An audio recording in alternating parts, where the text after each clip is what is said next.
നമ്മൾ അറിയാതെ നമ്മൾക്കിടയിൽ നമുക്ക് വേണ്ടി നിൽക്കുന്ന ചില മലരന്മാരുണ്ട്. ഇവരുടെ യഥാർത്ഥ മുഖം കാണണമെങ്കിൽ വരും ദിവസങ്ങളിൽ അത് കൂടുതൽ കൂടുതൽ വിജിംബർജിച്ച് പുറത്തേക്ക് വരും. രാഹുൽ ഈശ്വറിനെ പറ്റിയാണ് ഞാനിത് പറയാൻ കാരണം എന്ന് പറഞ്ഞാൽ, നമ്മുടെ ഇസ്ലാം കമ്മ്യൂണിറ്റിയിലുള്ള ആൾക്കാരെ വളച്ചു പിടിച്ചു വെച്ചിരിക്കുന്ന ഒരു രീതിയുണ്ട്. ഇവൻ ലോക പൊട്ടനാണെന്ന് കോടതി തന്നെ പറഞ്ഞു. ഇപ്പൊ റീസെന്റ് ഇവനൊരു 10-16 ദിവസം പിടിച്ചിട്ട സമയത്ത് ഇവന്റെ വക്കീല് പറഞ്ഞൊരു കാര്യമാണ്, എൻ്റെ കക്ഷി ഒരു കാരണവശാലും ഒരു നല്ല ബുദ്ധിയുള്ളവനല്ല, അവനൊരു ബാന്ധബുദ്ധിയാണെന്ന്. ഉടനെ തന്നെ നമ്മുടെ ജഡ്ജി പറഞ്ഞു, അങ്ങനെയൊന്നും പറയരുത്, അവന് മന്ദബുദ്ധിയൊന്നുമല്ല, അവന് അത്യാവശ്യം കുടില ബുദ്ധിയാണ് കൂടുതലുള്ളതെന്ന്. ഇവനെ ബുദ്ധിയുടെ കാര്യത്തിൽ തന്നെ ഒരു ചർച്ച നടന്ന് ഇവൻ മന്ദബുദ്ധിയല്ല കുടില ബുദ്ധിക്കാരനാണെന്ന് പറഞ്ഞ് ഇവൻ്റെ ജാമ്യം നിഷേധിക്കുന്ന രീതി ഉണ്ടായിരുന്നു. സ്വന്തം കക്ഷി മന്ദബുദ്ധിയാണെന്ന് പറഞ്ഞ ഈ മന്ദബുദ്ധിയെ കൊണ്ടുവന്നിരുത്തിയാണ് വാർത്ത ചാനലുകാർ ഇവനെ കൊണ്ടിരുത്തിയാണ് അത്യാവശ്യം ഡിബേറ്റിന് കൂട്ടുപിടിക്കുന്നത്. ഇവൻ എന്തിനു വേണ്ടി ഡിബേറ്റ് ചെയ്യണത്? സത്യം പറഞ്ഞാൽ ഞാൻ ഇസ്ലാമിയരോട് പറയാനുള്ളത് എനിക്ക് ഒന്നേ ഉള്ളൂ, നിങ്ങൾക്ക് നാണയില്ലേ ഇവനെ കൂട്ടുപിടിക്കാൻ? നിങ്ങൾക്ക് വേണ്ടി സംസാരിക്കാൻ ലോകത്ത് വേറെ ആരുമില്ലേ? ഇവനെ കൊണ്ടുവച്ചിട്ട് വേണം ഒരു കോമ്പറ്റീഷൻ നടത്താനായിട്ട്. ഇവൻ ഡിബേറ്റ് നടത്തി ജയിക്കുമെന്ന ആരിഫ് ഹുസൈനുമായിട്ട് ഇവൻ നടത്തിയ ഡിബേറ്റ് ഒക്കെ തന്നെ ഇസ്ലാമിനെ അവഹേളിക്കാനാണെന്ന് എനിക്ക് മനസ്സിലായ ഒരു കാര്യമാണ്. ഒരു കാരണവശാലും അടുപ്പിക്കരുതെന്നുള്ളതിന് തെളിവാണ് ഇന്ന് അവൻ പരാമർശിച്ച കാര്യം. ആക്ച്വലി ഇവന്റെ കുടുംബത്തിൽ ഒരെണ്ണത്തിന് ഇവനെ എടുക്കൂല, കാരണം ഇവന്റെ അമ്മയാണ് ആ കുടുംബത്തിലെ അംഗം, അല്ല അച്ഛനല്ല. അച്ഛൻ പുറത്തായത് കൊണ്ട് തന്നെ ഇവനെ ആരും അവിടെ രണ്ടര എടുക്കുന്നില്ല. ഇവൻ ആ കുടുംബത്തിലുള്ളത് തന്നെയാണ്. ആകെ മൊത്തം കുടുംബത്തിൽ നിന്ന് തള്ളി പറഞ്ഞ് പുറത്തേക്ക് ഇട്ടിട്ടുണ്ടെങ്കിലും കുടുംബത്തിലൊരു പ്രശ്നം വരുമ്പോൾ കുടുംബക്കാരെ പുകഴ്ത്തി പറയുക എന്നൊരു രീതി ഉണ്ടല്ലോ. നീ ഈ രണ്ടെണ്ണം ഉണ്ട്. ഒന്ന് രാജീവരെ ഇപ്പോൾ പിടിച്ച് അകത്താക്കിയിട്ടുണ്ട്. അതും 2 വീക്സോളം ഇവന് ക്വസ്റ്റ്യൻ ചെയ്തതിന് ശേഷമാണ് ഇങ്ങനെ തീരുമാനിച്ചത്. എന്തുകൊണ്ടെന്നറിയോ? ബ്രാഹ്മണക്കുന്നവനെ പിടിച്ചു കഴിഞ്ഞാൽ ഇവിടെ ഒന്നും പറയാനൊക്കത്തില്ല. ഇപ്പോഴത്തെ ഒരു സാഹചര്യത്തിൽ ബ്രാഹ്മണനെ തൊട്ടുകൂടാ. 21ാം നൂറ്റാണ്ടിലും ബ്രാഹ്മണക്കുന്നവനിക്ക് വാല്യൂ കൊടുക്കുന്ന ഒരു പ്രത്യേകതരം സംവിധാനം. ലോകരാജ്യങ്ങൾ ഒന്നടങ്കം കൊതിയോടെ നോക്കിക്കാണുന്ന ഒരു ഭരണഘടന, അതിൽ പ്രതിപാദിച്ചിരിക്കുന്ന എല്ലാ പൗരന്മാരും ഈക്വൽ എന്ന് പരാമർശിക്കുന്നിടത്ത് റാമണക്കുന്ന വാല്യൂ കൊടുക്കുകയാണ്, പ്രത്യേകതരം വാല്യൂ. പോട്ടെ, നമുക്ക് മോഹനൻ ചേട്ടൻ്റെ അടുത്തേക്ക് പോകാം. രാജീവരുടെ ഒരു സഹോദരൻ ഉണ്ടായിരുന്നു, മോഹൻറെ ശോഭ ചേച്ചിയുടെ കട്ടിലടിയിൽ നിന്ന് പൊക്കിയതാണ്, പെണ്ണ് കേസിൽ പിടിച്ചതാണ്. സഹോദരനെ മോഷണ കേസിൽ പിടിച്ചിട്ടുണ്ട്. ഇവൻ അറിയാതെ അവിടെ എന്തെങ്കിലും നടക്കും. കളിച്ചത് ആരെടുത്ത? അയ്യപ്പൻ്റെ അടുത്ത. നമ്മളൊക്കെ അറിഞ്ഞിരിക്കുന്നത് എങ്ങനെയാണ്? ആദിവാസി ക്ഷേത്രം എന്നാണ്. ഇത് നമ്മൾ അറിഞ്ഞ കാര്യം മാത്രമല്ല, കോടതി ചോദിച്ചൊരു അഫിഡവിറ്റ്. ഈ അഫിഡവിറ്റിൽ യഥാർത്ഥത്തിൽ പരാമർശിച്ചിരിക്കുന്നത് എന്തായിട്ടാണ്? ബുദ്ധന്മാരുടെ വിഹാര കേന്ദ്രം, അതും ആദിവാസികളുടെ ക്ഷേത്രം, ഇതാണ് അവിടെ പറഞ്ഞിരിക്കുന്നത്. ഈ രണ്ടുമല്ലാതെ വേറെ പ്രത്യേകിച്ചൊന്നും ശബരിമലയ്ക്ക് പറഞ്ഞിട്ടില്ല. അവിടെ പൂജ ഇത്യാദി കർമ്മ കുത്സിതങ്ങൾക്ക് കൊണ്ടു കൊടുത്ത ബ്രാഹ്മണ കുലശേഖരനാണ് ഈ പറയുന്ന രാജീവർ. ശരി, ഈ രാജീവരനെ പിടിച്ചു കൊടുക്കരുതെന്ന് പറഞ്ഞുകൊണ്ട് ഇവൻ ഇട്ട ഒരു പോസ്റ്റ് കാണാം. എന്താ? ശബരിമല തന്ത്രിയെ കുടുക്കിയതോ? പിന്നെ കുടുക്കാൻ എന്താ തന്ത്രി ചെയ്ത കുറ്റം? രാഹുൽ ഈശ്വറിൻ്റെ ക്വസ്റ്റ്യൻസാണ്. ജീവിതത്തിൽ ഇന്നേ വരെ ഒരു വിവാദത്തിലും ഉൾപ്പെട്ടിട്ടില്ല, ഒരു കുറ്റവും പഴിയും കേൾപ്പിച്ചിട്ടില്ല. ബഹുമാനപ്പെട്ട ഹൈക്കോടതിയുടെ 9 ഇടക്കാല വിധിന്യായങ്ങളിൽ ഒന്നിൽ പോലും ബ്രഹ്മശ്രീ രാജീവര് അവർകളെ കുറിച്ച് ഒരു നെഗറ്റീവ് പരാമർശമില്ല. തന്ത്രിക്ക് അഡ്മിനിസ്ട്രേറ്റീവ് ഭരണപരമായ കാര്യങ്ങളിൽ ഒരു ഉത്തരവാദിത്വവും ഇല്ല. പക്ഷെ സാധനം എടുത്ത് പുറത്തു കൊടുത്ത് വിൽക്കാൻ പറ്റുമല്ല. കള്ളന്റെ കൂടെ ഉണ്ടായിരുന്ന ഒപ്പീസ് കൊണ്ടാണല്ലോ ഇപ്പൊ പിടിച്ചുപെട്ടിരിക്കുന്നത്. വിശ്വാസം ആചാരപരമായ കാര്യങ്ങളിൽ മാത്രമാണ്, അധികാരം ഉത്തരവാദിത്തം. ആചാരപരമായ കാര്യങ്ങളിൽ മാത്രമേ പുള്ളിക്കാരൻ വലിയ അഭിപ്രായങ്ങൾ പറയൂ, വേറൊന്നിലും പറയത്തില്ല. അങ്ങനെയുള്ള ഒരാളെ പിടിച്ചത് ഇല്ലീഗലാണെന്നാണ് പറയുന്നത്. ഇവന്റെ ഉള്ളിലുള്ള വൃത്തികേട് ഇനി നമുക്ക് കേൾക്കാം. 15-ലധികം രാജ്യങ്ങളിൽ ആയിരക്കണക്കിന് അമ്പലങ്ങളിൽ പ്രതിഷ്ഠ, പൂജകൾ നടത്തിയ സാക്ഷാൽ ഭഗവാൻ പരശുരാമൻ ആയിരക്കണക്കിന് വർഷങ്ങൾക്ക് മുമ്പ് കേരളത്തിലേക്ക് കൊണ്ടുവന്ന 2 ബ്രാഹ്മണ കുടുംബങ്ങളിൽ ഒന്നാണ് താഴമൺ. ഇവന്റെ ഉള്ളിലുള്ള ജാതിബോധം പുറത്തേക്ക് വരുന്നതാണ് ഈ വാക്കുകൾ. The very precious note the point. 21ാം നൂറ്റാണ്ടിലും ബ്രാഹ്മണക്കുന്നവനാണ് ഇവിടുത്തെ ഏറ്റവും വലിയ ക്വാളിറ്റി ഉള്ളവനെന്ന് എടുത്തു പറയുന്ന രാഹുൽ ഈശ്വരനെ പോലെയുള്ള നാറികളെ താങ്ങി പിടിച്ചു കൊണ്ട് കിടക്കുന്ന നിങ്ങൾക്ക് തലയ്ക്ക് വെളിവില്ലെന്നേ ഞാൻ പറയുള്ളൂ.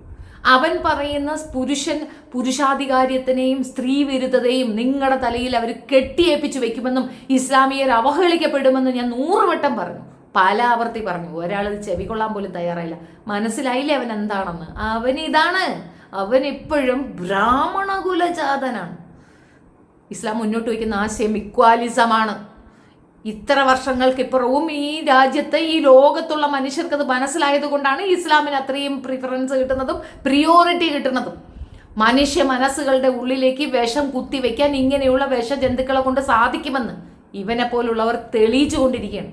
ഇനിയും പൊട്ടന്മാരായി ഇവനക്ക് ജയ് വിളിക്കുന്നവരടുത്ത് പറയാൻ, ഇവൻ കോൺഗ്രസും അല്ല കമ്മ്യൂണിസ്റ്റും അല്ല, ഇവനെ ഒറ്റ വരണ ഒരു ഈസമേ ഉള്ളൂ, അതാണ് ബ്രാഹ്മണിസം.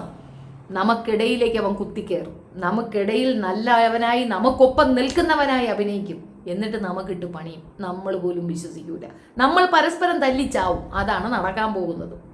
ഏതായാലും ബ്രാഹ്മണിസം ഇവിടെ കൊണ്ടുവന്ന ബ്രാഹ്മണ കുടുംബമാണ്. കേക്കട്ടെ. ശബരിമല അയ്യപ്പന്റെ പിതൃസ്ഥാനീയർ എന്ന് വെച്ചാൽ ദൈവത്തിന്റെ തന്തയാണെന്ന് വല്ല മനസ്സിലാകുന്നുണ്ടോ? എഴുതി കൂട്ടി വെച്ചിരിക്കുക പാപ്പ, കേട്ടോളൂ. 2 ബ്രാഹ്മണ കുടുംബങ്ങളിൽ ഒന്നാണ് താഴമൻ. ശബരിമല അയ്യപ്പന്റെ പിതൃസ്ഥാനീയർ. അയ്യപ്പൻ തന്നെയാണ് ഞാനെന്ന് വിശ്വസിക്കുന്ന പ്രധാനം, തന്ത്രിയല്ല. പക്ഷേ കോടതിയുടെ നിലപാട് വന്നതിന് ശേഷം മാത്രമേ തന്ത്രിയെ കരിവേർത്തിക്കുക. അദ്ദേഹം ബന്ധു ആയതുകൊണ്ടല്ല, പകരം എല്ലാവർക്കും നീതി വേണം എന്നതുകൊണ്ടാണ് ഈ നിലപാട് പറയുന്നത്. ശ്രീ നമ്പി നാരായണൻ അടക്കം എത്രയോ പേരെ കള്ളക്കേസിൽ കുടുക്കിയിട്ടുണ്ട്. അവർ മാസങ്ങളോളം ജയിലിൽ കിടന്നിട്ടുണ്ട്. അഡ്മിനിസ്ട്രേറ്റീവ് കാര്യങ്ങളിലെ വീഴ്ചയ്ക്ക് തന്ത്രിയെ ബലിയാടാക്കി കുടുക്കിയാൽ മറ്റ് ആരെങ്കിലും രക്ഷപ്പെടുത്താനാകുമെന്ന് വിചാരിച്ച് ചെയ്യുന്നതാണോ എന്നറിയില്ല. കോടതിയും സ്വാമി അയ്യപ്പനും തീരുമാനിക്കട്ടെ. ബ്രാഹ്മണ സംഘടനകൾ, ഹിന്ദു സംഘടനകൾ, വിശ്വാസ സംഘടനകൾ എന്നിവരുമായി സംസാരിക്കുന്നുണ്ട്. എന്തെന്ന്?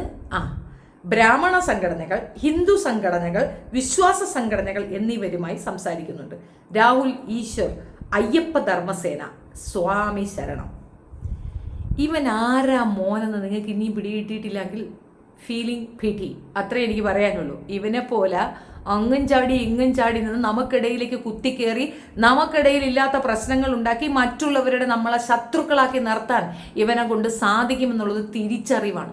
ബ്രാഹ്മണിസം ഓതിക്കൊണ്ട് നടക്കുന്ന ആണുങ്ങളെ തൂക്കി തലയിൽ വെച്ച് പെൺവിരോധം വിളമ്പുന്ന ഇവൻ ഇസ്ലാമിയരെ പ്രതിസ്ഥാനത്ത് നിർത്തുന്നുള്ളത് സംശയിക്കേ വേണ്ട. എനിക്ക് നിങ്ങളോട് മാത്രമേ പറയാനുള്ളൂ, ബാക്കി നിങ്ങളുടെ ഇഷ്ടം. പറയാനുള്ളത് നമ്മൾ പറയും. ഇവൻ എഴുതി വെച്ചിരിക്കുന്ന ഈ വാക്കുകളിൽ തന്നെ വ്യക്തമാണ് ഇവൻ്റെ ഉള്ളിലുള്ള വൃത്തികേട് എത്രത്തോളമാണെന്ന്, എത്ര വലിയ നികിട്ട ജന്തുവാണ് എന്നുള്ളത്. ഒന്നുകൂടെ ഓർത്ത് നോക്കും. ഇവനെ കൊടുക്കുന്നതെല്ലാം കള്ളക്കേസ്, ബാക്കിയുള്ളവർക്കെല്ലാം കിട്ടുന്നത് സത്യക്കേസ്. ഇവന് കിട്ടുന്നതൊക്കെ കള്ളക്കേസ്. ഒരു പെൺകുട്ടി ഇരയാക്കപ്പെടുകയാണ്. ഇനി അവളുടെ പക്ഷത്ത് എന്തെങ്കിലും അന്യായമോ മോശമോ ഉണ്ടെങ്കിൽ പോലും അത് കോടതി തെളിയിക്കുന്നിടം വരെ ഇവൻ മിണ്ടാതിരിക്കണ്ടേ? അതെന്താ? ഇവന്റെ ബന്ധു വന്നപ്പം മാത്രം അവിടെ ഒരു ന്യായവും ആ സ്ത്രീക്കെതിരെ മറ്റൊരു ന്യായവും. കോടതി പറയട്ടടാ, ആ പറയുന്ന പെൺകുട്ടി തെറ്റ് ചെയ്തെന്ന്. അതെന്താ? അവളുടെ കാര്യം വരുമ്പോൾ നിനക്ക് മറ്റൊരു അഭിപ്രായവും, നിന്റെ കുടുംബത്തിലുള്ള ഒരുത്തനകത്താകുമ്പം നിനക്ക് ഈ ഒരു അഭിപ്രായം എങ്ങനെ വരുന്നതാണ്? കോടതി നിശ്ചയിക്കട്ടെ. അതിന് നീ വിട്ടുകൊടുക്കുന്നതിന് പകരം ആ പെൺകുട്ടിയുടെ പേര് വിവരങ്ങൾ ഉൾപ്പെടെ നീ പബ്ലിസിറ്റി കൊടുക്കാൻ നിന്നിട്ടുണ്ടായിരുന്നില്ലേ? നിന്നെപ്പോലൊരു നരാധമനെ ഞാൻ കണ്ടിട്ടില്ലടാ. അമ്മാതിരി ഒരു വൃത്തികെട്ട സത്വം. ക്ലബ് ഹൗസിൽ ഇവന് വേണ്ട ഒരു സ്പീച്ചിലിരിക്കുമ്പോൾ ഇവൻ പച്ചയ്ക്ക് നുണ പറയുന്നത് ഞാൻ അതിശയിച്ച് കേട്ടുകൊണ്ടിരിക്കുകയാണ്. കാരണം അത്രയും 600ഓളം പേര് വരുന്ന അംഗങ്ങൾ അവിടെ ഇരിക്കുമ്പോഴാണ് ഈ സംഭാഷണം നടക്കുന്നത്. ഇവൻ പറഞ്ഞ ഒരു കാര്യത്തിൽ എനിക്ക് എതിരഭിപ്രായമുണ്ടെന്ന് പറയുമ്പോൾ ഞാൻ അങ്ങനെ പറഞ്ഞിട്ടേ ഇല്ലെന്ന് പറയുകയാണ്. റെക്കോർഡ് അവിടെ ഇരിക്കുമ്പോൾ റെക്കോർഡഡ് ആയിട്ടുള്ള ഒരു ഷോയിൽ ഇരുന്നു കൊണ്ടാണ് ഈ പച്ച നുണ ഇവൻ പറയുന്നത്. നുണയുടെ വ്യാപാരിയാണ് ഇവൻ. നിന്റെ കുടുംബത്തിലുള്ളവരൊക്കെ തെളിഞ്ഞു. ഏത് മോഹനൻ ചേട്ടൻ ശോഭ ചേച്ചിയുടെ കട്ടിലിൻ്റെ അടിയിൽ നിന്ന് പിടിച്ചപ്പോൾ പെണ്ണ് കേസിലകത്തായി. പിന്നെ ഇങ്ങേര് അന്ന് സംഭവിച്ച ഒരു കാര്യം കൂടെ കേട്ടാൽ ഏകദേശം നിങ്ങൾക്ക് പൂർണ്ണമാവും കഥയുടെ. മോഹനൻ്റെ അടുത്ത് നമ്മുടെ ജഡ്ജി അദ്ദേഹം ഭയങ്കര വിശ്വാസിയാണ്. പുള്ളിക്കാരൻ്റെ വിശ്വാസം തന്നെ നഷ്ടപ്പെടുന്ന രീതിയിലൊരു ഉത്തരമാണ് അവിടെ നിന്ന് വന്നത്. ജഡ്ജി അദ്ദേഹം ചോദിച്ചു, നിങ്ങൾക്ക് ഈ പറയുന്ന കാര്യം അറിയാമോ? അതായത് അവരുടെ തന്നെ ഇപ്പം നമുക്കൊരു ആയത്ത് സൂറ ഉള്ളതുപോലെ ഒരു സംഗതി അവർക്കുണ്ട്. അതങ്ങോട്ട് ചോദിക്കുകയാണ്. ചോദിച്ചപ്പോൾ പുള്ളിക്ക് അതൊന്നും അറിയത്തില്ല. ലാ പാ രാ രാ രീ രീ. അല്ലെന്താടാ നിനക്കതറിയാൻ വയ്യാത്ത? നീ അത് പഠിച്ചിട്ടില്ലേ? ഞാനത് പഠിച്ചിട്ടൊന്നുമില്ല, ഞാൻ ബ്രാഹ്മണനാ. ഞാൻ പ്രാമണക്കുന്നതിനായതുകൊണ്ട് എനിക്ക് തന്ത്രിയാകാം. അതാണ് പറഞ്ഞത്. അപ്പം നിനക്കിത് ബേസിക്ക് പോലും അറിയത്തില്ല. ബേസിക്കൊക്കെ എന്തിനറിയണം? ശരി പോട്ടെ, 10ാം ക്ലാസ്സിൽ നീ എത്ര മാർക്കെടുത്ത് ജയിച്ചു? 0 10ാം ക്ലാസ് പോലും പാസ്സായിട്ടില്ല. അതോടെ തീർന്നു പുള്ളിയുടെ ആ ഒരു വിശ്വാസം എന്നുള്ളതാണ്.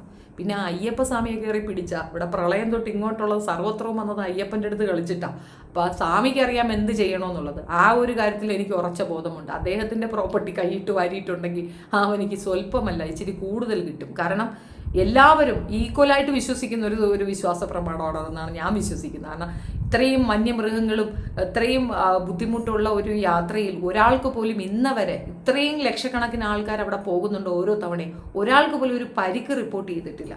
ഏത് വന്യമൃഗങ്ങളെ കൊണ്ട്? വന്യമൃഗങ്ങൾ മനുഷ്യരെ വെറുതെ വിട്ടേക്കോ? അങ്ങനെ ഒരു സംഭവം ഇതുവരെ റിപ്പോർട്ട് ചെയ്യാത്തിടത്ത് ആ ദൈവസന്നിധി അത്രത്തോളം പ്രഷ്യസാണ്. അവിടെ നടക്കുന്ന അനീതിക്കെതിരെ സംസാരിക്കുന്നു എന്നതിനപ്പുറം ആ വിശ്വാസ പ്രമാണത്തിന് നമ്മളും അനുകൂലിക്കുന്ന വ്യക്തിയാണ്. അവിടെ കയറി കൊത്തി കളിച്ചുകൊണ്ടും അതിലൊരു രാഷ്ട്രീയം ഉണ്ടാക്കിക്കൊണ്ടും ഇല്ലാത്തൊരു പ്രശ്നം വളർത്തി ഇസ്ലാമിയരെ അപ്പുറത്ത് നിർത്തി അടിക്കാമെന്നുള്ളൊരു തെറ്റിദ്ധാരണ ഇവറ്റകൾക്ക് ഉണ്ട്. അത് മനസ്സിലാക്കാൻ വേണ്ടിയിട്ട് പല പല സൂചനകളിൽ കൂടെ പറഞ്ഞിട്ടുണ്ട്. ഞാനിപ്പോൾ വെളിപ്പടയായിട്ട് പറയുന്നു, ഈ രാഹുൽ ഈശ്വർ ഉരുത്തിൽ കണ്ണിയാണ്. നിങ്ങൾ ഇവനെ സൂക്ഷിക്കുന്നത് നിങ്ങൾക്ക് ഏറ്റവും വലിയ പ്രശ്നമുണ്ടാകും. ഒരു കൂടെ തക്കാളിയിൽ ഒന്ന് കെട്ടാൽ ആ മുഴുവൻ തക്കാളിയെ റിജക്റ്റ് ചെയ്യപ്പെടും. കാരണം അത്രയ്ക്ക് നാറ്റം വരും ഈ വൃത്തികെട്ട നരാധമനിൽ നിന്ന്. ഓർത്തുകൊള്ളുക. അവൻ എഴുതി വെച്ചിരിക്കുന്ന വേണമെങ്കിൽ ഞാൻ നിങ്ങൾക്ക് വേണ്ടി ഒന്നും കൂടെ വായിക്കാം, ആ പോയിന്റ്സ് ഒന്നും കൂടെ കിട്ടാം. 15-ലധികം രാജ്യങ്ങളിൽ ആയിരക്കണക്കിന് അമ്പലങ്ങളിൽ പ്രതിഷ്ഠ പൂജകൾ നടത്തിയ സാക്ഷാൽ ഭഗവാൻ പരശുരാമൻ ആയിരക്കണക്കിന് വർഷങ്ങൾക്ക് മുമ്പ് കേരളത്തിലേക്ക് കൊണ്ടുവന്ന 2 ബ്രാഹ്മണ കുടുംബങ്ങളിൽ ഒന്നാണ് താഴമൺ. ശബരിമല അയ്യപ്പന്റെ പിതൃസ്ഥാനീയർ. അയ്യപ്പന്റെ അച്ഛനാണ്. അയ്യപ്പന്റെ അച്ഛനാവുമ്പോൾ പിന്നെ അയ്യപ്പന്റെ പ്രോപ്പർട്ടി എടുത്താൽ അയ്യപ്പന് ചോദ്യം ചെയ്യാൻ പറ്റുമോ? അതാണ് അവന്റെ പോയിന്റ്. പിടികിട്ടിയില്ലേ? അതും ബ്രാഹ്മണിക്കൽ ഹെച്ചിമണി. ഒന്നും പറയാനില്ല, എന്തെങ്കിലും ആയിക്കോട്ടെ. കോടതികളുടെ നിലപാട് വന്നതിന് ശേഷം മാത്രം തന്ത്രിയെ കരിവാരിത്തേക്കുക. തന്ത്രിയോ മന്ത്രിയോ കുന്ത്രിയോ കട്ടവനെ കള്ള എന്നാണ് വിളിക്കേണ്ടത്. കള്ളൻ. മനസ്സിലായോ? ഒരു രീതിയിലും അക്സെപ്റ്റ് ചെയ്യാൻ പറ്റാത്തൊരു കാര്യമാണിത്. പണ്ട് കാലഘട്ടങ്ങളിൽ നികുതി ഇനത്തിൽ ആളുകൾ കൊടുക്കുന്ന ഒരു സംഗതി ശേഖരിച്ച് വെക്കുന്ന ഒരു രീതിയുണ്ട്. അത് അമ്പലങ്ങളിലാണ്. കാരണം അവിടുന്ന് മോഷണം പോകില്ല എന്നുള്ള ഏറ്റവും വലിയ വിശ്വാസം. ആ വിശ്വാസം എന്തുകൊണ്ടാണെന്നറിയാമോ? ദൈവഭയം ഉള്ളത് കൊണ്ട് തന്നെയാണ്. ദൈവഭയം ഇല്ലാത്തവൻ തന്ത്രിയായി ഇവിടെ നിന്നാൽ അതിൽ പരം ഒരു നാണക്കേട് വേറെയുണ്ട്. ഇത്തരം വൃത്തികേടിന് കൂട്ടുനിന്ന ഇയാൾ കള്ളനാണെന്ന് തെളിയാൻ 2 ആഴ്ച ക്വസ്റ്റ്യൻ ചെയ്യേണ്ടി വന്ന പേടിച്ചിട്ടാണ്. അത്രത്തോളം പേടി ഇപ്പോഴും ഉണ്ടെന്ന് നിങ്ങൾക്ക് മനസ്സിലാവുന്നില്ലേ? എന്തുകൊണ്ടാണ് ഇവർ മറ്റു മതക്കാരെ അല്ലെങ്കിൽ ഈ രീതിയിൽ ഈ ഉച്ചനീചത്വങ്ങളെ എതിർക്കുന്ന വിഭാഗക്കാരെ ഇവർ അഡ്രസ്സ് ചെയ്യുന്നതെന്ന് മനസ്സിലായോ? അവർക്ക് വേണ്ടത് ഇതാണ്, ബ്രാഹ്മണിക്കൽ സംഗതി. അവർ ബ്രാഹ്മണന്മാരാണ്. മനുഷ്യരെ മനുഷ്യനായി പരിഗണിക്കണം. നാരായണ ഗുരുവിൻ്റെ സിദ്ധാന്തം ഫോളോ ചെയ്യുന്ന മനുഷ്യരല്ലേ? അക്സെപ്റ്റൻസ് അവിടെ ഉണ്ടാകത്തില്ല. പക്ഷെ മുണ്ടറൊക്കെ എന്ത് കുറ്റം ചെയ്താലും അയാൾ ബ്രാഹ്മണനാണ്. ബ്രാഹ്മണന്മാർക്ക് എന്തു ആകാമെന്നാണ്. ബ്രാഹ്മണനെ തല്ലാൻ പാടില്ല, കൊല്ലാൻ പാടില്ല. ഊട്ടി ഉറപ്പിച്ച് വായിക്കാത്ത അണ്ണാക്കി കുത്തിക്കയറ്റി കൊടുത്ത് സ്കൂടെ കൊണ്ട് നടക്കണം. കണ്ടില്ലേ 12 എണ്ണത്തിനെ കൊണ്ടുവന്ന് നിർത്തി ലഡ്ഡു കുത്തിക്കയറ്റി കൊടുത്തത്? ബ്രാഹ്മണനെ കൊന്ന ശാപ. പെണ്ണുങ്ങളെയൊക്കെ വെത്തിയും കുത്തിയും ബലാത്സംഗം ചെയ്തും ചൂലം കുത്തിക്കയറ്റിയും കൊച്ചുമക്കളെ കാലേ വാരി നിലത്തടിച്ചും അതിഭീകരമായി കൊല ചെയ്താലും ബ്രാഹ്മണനെ കൊല്ലരുത്. ബ്രാഹ്മണ ശാപം ഭയങ്കര പ്രശ്നവാ. ഇത്തരത്തിലുള്ള വൾഗർ മെന്റാലിറ്റി ഉള്ളവരാണ് ഭരണഘടനാ വിരുദ്ധമായ പ്രവർത്തനങ്ങളും ജനാധിപത്യ വിരുദ്ധ പ്രസ്താവനകളും നടത്തുന്നത്. ഇവൻ ജനാധിപത്യത്തിന് പോലും ഒരു നാണക്കേടാണെന്നാണ് ഞാൻ പറഞ്ഞു വരുന്നത്. ഇതിൽ കൂടുതലൊരു എക്സ്പ്ലനേഷൻ ഈ വിഷയത്തിൽ ഇനി പറഞ്ഞു തരാനില്ല. വേണമെന്നുള്ളവർക്ക് മനസ്സിലാക്കാം, അതിനപ്പുറം ഒന്നുമില്ല. നിങ്ങളുടെ ഏറ്റവും വലിയ പരാജയം എന്താണെന്ന് അറിയാമോ? നിങ്ങൾക്കൊപ്പം നിൽക്കുന്നവരെ നിങ്ങൾക്ക് മനസ്സിലാകുന്നില്ല എന്നുള്ളതാണ്. തിരിച്ചറിയാതെ ഒരു ചെറിയ വാക്കിൻ്റെ പേരിൽ നിങ്ങൾ നീക്കി നിർത്തുകയും നിങ്ങൾക്കൊപ്പം നിൽക്കുന്നു എന്ന് വരുത്തി തീർത്തിക്കൊണ്ട് നിങ്ങളെ കുതികാലി വെട്ടുന്നവരെ നിങ്ങൾ സപ്പോർട്ട് ചെയ്യുന്നിടത്താണ് നിങ്ങളുടെ പരാജയമുള്ളത്. നിങ്ങളുടെ ബലം എന്താണെന്ന് നിങ്ങൾക്ക് തിരിച്ചറിയാൻ പറ്റാത്തടത്ത് മറ്റൊരുത്തൻ വന്ന അവിടെ നിങ്ങളോടത് പറയേണ്ട കാര്യമുണ്ടോ എന്നാണ് എൻ്റെ ചോദ്യം. 32% വരുന്നവരെ ടാർഗറ്റ് ചെയ്തുകൊണ്ട് ഈ പുഴുക്കുത്ത് നിങ്ങൾക്കിടയിലേക്ക് കുത്തിക്കേറിയത് രാഷ്ട്രീയ ലക്ഷ്യം വെച്ചുകൊണ്ട് തന്നെയാണ്. ഇനിയും അത് തിരിച്ചറിയാൻ നിങ്ങൾ വൈകിയാൽ നാണം കെടുക മാത്രമല്ല പരാജിതരായി നിൽക്കേണ്ടി വരുമെന്നുള്ളത് മനസ്സിലാക്കുക. ആൾബാഹുല്യം എന്നതിലപ്പുറം മനുഷ്യത്വപരമായ ഇടപെടലുകൾ കൂടി ഈ നാട്ടിൽ നവോത്ഥാനത്തിന് ഏറ്റവും സപ്പോർട്ടീവായിരുന്ന ഒരു കമ്മ്യൂണിറ്റി എന്ന നിലയിൽ നിങ്ങൾ ഇത്രയും അജ്ഞരാവരുത്, ഇത്രയും ബോധമില്ലാത്തവരാവരുത്. ഈ വൃത്തികെട്ടവൻ്റെ ഈ ഒരു സംഗതി നിങ്ങൾ ഇനിയെങ്കിലും മനസ്സിലാക്കാൻ വേണ്ടിയിട്ടാണ് ഞാൻ ഈ വീഡിയോ ചെയ്യുന്നത്. പലയിടങ്ങളിലും ഞാൻ ഫേസ് ചെയ്യുന്ന ഒരു പ്രോബ്ലം ഇവനെന്തോ ഭയങ്കര സംഭവമാണെന്ന് പറഞ്ഞുകൊണ്ട് ബൂസ്റ്റപ്പ് ചെയ്യുന്നവരാണ്. ഇന്നസെൻറ്റ് പീപ്പിൾസിനെ എത്ര എളുപ്പം വക്രീകരിക്കാൻ പറ്റുമെന്നുള്ളത് തെളിയിച്ച വ്യക്തിയാണ് ഇവൻ. ഇവൻ്റെ ഉള്ളിലുള്ള ആ ബ്രാഹ്മണിക്കൽ സാധനമാണ് പുറത്തേക്ക് വന്നിരിക്കുന്നത്. ഈ കാലഘട്ടത്തിൽ ഇരുന്നുകൊണ്ട് ബ്രാഹ്മണന്മാരെ പറയണം. എൻ്റെ ഒരു കാര്യത്തിൽ എനിക്ക് സന്തോഷമുണ്ട്. ഇവൻ പറഞ്ഞത് വെച്ച് നോക്കുമ്പം അയ്യപ്പൻ്റെ അച്ഛനായ രാജീവരെ പോലീസ് പിടിച്ചു. അതാണ് അത് കറക്റ്റ് ക്യാപ്ഷൻ. അയ്യപ്പൻ്റെ അച്ഛനായ രാജീവരെ പോലീസ് പിടിച്ചു. അത്ര തന്നെ. എന്തിനാണെന്നറിയാമോ? അയ്യപ്പൻ്റെ സാധനം തട്ടതിനാ. You mean that property, that specific വാതിൽ. പിന്നെ പൈസ എറിയുന്നത് കൊണ്ടാണ് അവിടെ കോട്ടം വന്നത്, തകരാറ് വന്നെന്ന കള്ളം പറയുന്നുള്ള വടുക്കൂസ് പറയുന്നത്. അതൊന്ന് കേൾക്കാം. മറുപടിയും കൊടുത്തിട്ടുണ്ട്. ഇങ്ങോട്ട് ആവശ്യപ്പെട്ടിട്ടാണ് മറുപടി കൊടുത്തിരിക്കുന്നത്. അതിൻ്റെ ആദ്യം അത് ഫെയ്ഡ് ചെയ്തു പോയി അടിഭാഗം മാത്രമാണ്. പിന്നെ ഈ നാണയമൊക്കെ എറിഞ്ഞ് ആദ്യത്തെ പ്രാവശ്യം കുറച്ച് ചളുക്കമൊക്കെ വന്നു. അതൊന്ന് നവീകരിക്കണം എന്ന് പറഞ്ഞു വന്നു. അതിന് മറുപടി കൊടുത്തിട്ടുണ്ട്. നവീകരിക്കാവുന്നതാണ്. അനുജ്ഞാകലശവും നടത്തിയിട്ടുണ്ട്. അല്ല, സ്വർണം പൊതിഞ്ഞതായിരുന്നു. സ്വർണം പൊതിഞ്ഞ കവചങ്ങളായിരുന്നു ദ്വാരപാലകർ. അല്ല, വെറും ചെമ്പ് ഒരിടത്തും വെക്കാറില്ലല്ലോ. അതിനെക്കുറിച്ചൊന്നും എനിക്കറിയില്ല. ഞാൻ എൻ്റെ അഭിപ്രായം പറഞ്ഞു. ബാക്കിയൊക്കെ നിങ്ങൾ അന്വേഷിക്കുക. ബഹുമാനപ്പെട്ട കോടതി അന്വേഷണത്തിന് ഉത്തരവിട്ടിട്ടുണ്ട്. എനിക്ക് കോടതി വിശ്വാസമാണ്. സത്യം തെളിഞ്ഞു വരുന്നു ഞാൻ വിശ്വസിക്കുന്നു. ഇതിൻ്റെ കേടുപാടുകളൊക്കെ പറ്റിയാൽ നമുക്ക് റിപ്പയർ ചെയ്യാവുന്നതാണ്. അതിന് വേറെ ദേവഹിതം നോക്കേണ്ട കാര്യമില്ല. കേട് വന്നാൽ അനുമതി തേടിയിരുന്നു, അത് ചെയ്യാവുന്നതാണ്. പക്ഷേ അത് കൊണ്ടുപോകുന്ന കാര്യത്തിനെക്കുറിച്ചൊന്നും ഞാൻ പറഞ്ഞിട്ടില്ല. അവിടെ ചെയ്യുമെന്നാണ് ഞാൻ വിചാരിച്ചിരുന്നത്. അതെ, അവിടുത്തെ ഉദ്യോഗസ്ഥൻ എന്നല്ല അദ്ദേഹമാണല്ലോ ലെറ്റർ തരുന്നത്. എക്സിക്യൂട്ടീവ് ഓഫീസർ എന്ന നിലയിൽ അദ്ദേഹമാണ് ലെറ്റർ തരുന്നത്. ഉണ്ണികൃഷ്ണൻ എനിക്ക് നേരത്തെ അറിയാവുന്ന ആളാണ്. അവിടെ ഇങ്ങനെയുള്ള ആളാണെന്നൊന്നും അറിയില്ല. ശബരിമല കീശാന്തിയുടെ കൂടെ 5-8 വർഷം നിന്നിട്ടുള്ള ആളാണ്. ആ ഒരു പരിചയമായിട്ട് എല്ലാ മാസവും അവിടെ വരാറുണ്ട്, തൊഴാറുണ്ട്. അങ്ങനെ വന്നപ്പോൾ കല്യാണത്തിൻ്റെ കാര്യമൊക്കെ ചോദിച്ചപ്പോൾ അദ്ദേഹത്തെ ക്ഷണിച്ചു. ഒന്നും പറയാനില്ല. ശരിയാണ്, പൈസ എറിഞ്ഞപ്പോൾ ഓട്ട വീണ് ആ ഓട്ട ശരിയാക്കാനായിട്ട് പുള്ളിക്കാരൻ കൊടുത്തുവിട്ട വകയിലാണ് അടിച്ചു മാറ്റി ജീവിക്കുന്ന ഒരു പ്രത്യേകതരം വിഭാഗം. അത്രയേ ഉള്ളൂ. ബാക്കി നിങ്ങൾക്ക് ചിന്തിക്കുന്നവനിക്ക് ദൃഷ്ടാന്തമുണ്ട്, അല്ലാത്തവർക്ക് ഒരു വാഴയുമില്ല. That's it. എൻ്റെ അഭിപ്രായം ഞാൻ പറഞ്ഞതേ ഉള്ളൂ. അണ്ണാ രാജീവളിയ, ഈ സൈഡിലേക്ക് നീ നോക്കരുത്, കണ്ണ് ഞാൻ കുത്തിപ്പൊട്ടിക്കും.